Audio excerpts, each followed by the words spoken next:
आप सभी को आचार्य सुशील कुमार की ओर से सुप्रभात। मैं आप लोगों को वासुदेव शरण अग्रवाल जी द्वारा रचित राष्ट्र का स्वरूप नामक पाठ से गद्य पढ़ा रहा हूँ। वासुदेव शरण अग्रवाल ने राष्ट्र का जो स्वरूप है उसमें राष्ट्र के 3 अंग बताए हैं। सबसे पहला अंग है भूमि, नंबर 2 अंग है जन यानी मनुष्य, और नंबर 3 अंग है संस्कृति। उनका कहने का तात्पर्य है कि पहले पृथ्वी का होना अनिवार्य है, ऐसी पृथ्वी जो सभी प्रकार की संपदा से भरी पड़ी हो। फिर उस पर मनुष्य रहते हों, ऐसे मनुष्य जो उस पृथ्वी को माता कहते हों, क्योंकि मणि रत्नों के भरे होने के कारण, अमूल्य धरोहर होने के कारण ही पृथ्वी को वसुंधरा कहा जाता है।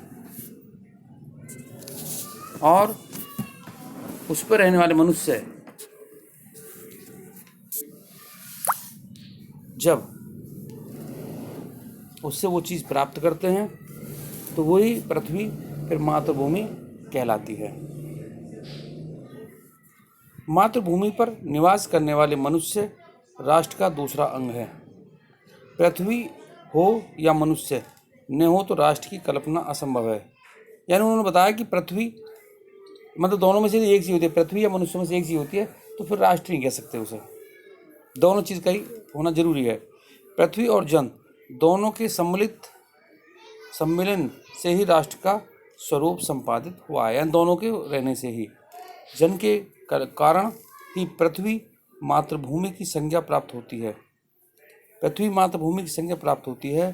पृथ्वी माता है और जन सच्चे अर्थों में पृथ्वी का पुत्र है। माता भूमि पितृ अहम पृथ्व्याः, भूमि माता है, मैं उसका पुत्र हूँ। जन के हृदय में इस सूत्र का अनुभव ही राष्ट्रीयता की कुंजी है। इसी भावना से राष्ट्र निर्माण के अंकुर उत्पन्न होते हैं।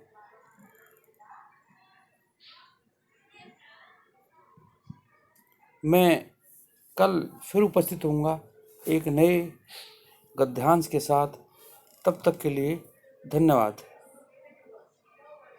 आप पढ़ते रहें और मेरे चैनल को सब्सक्राइब करना ना भूलें। सब्सक्राइब बोलें और अपने कमेंट्स भी ज़रूर भेजें, जिससे मुझे ये पता लग जाए कि कौन कौन विद्यार्थी मेरे पढ़ाए गए गद्यांश को ध्यानपूर्वक पढ़ रहा है।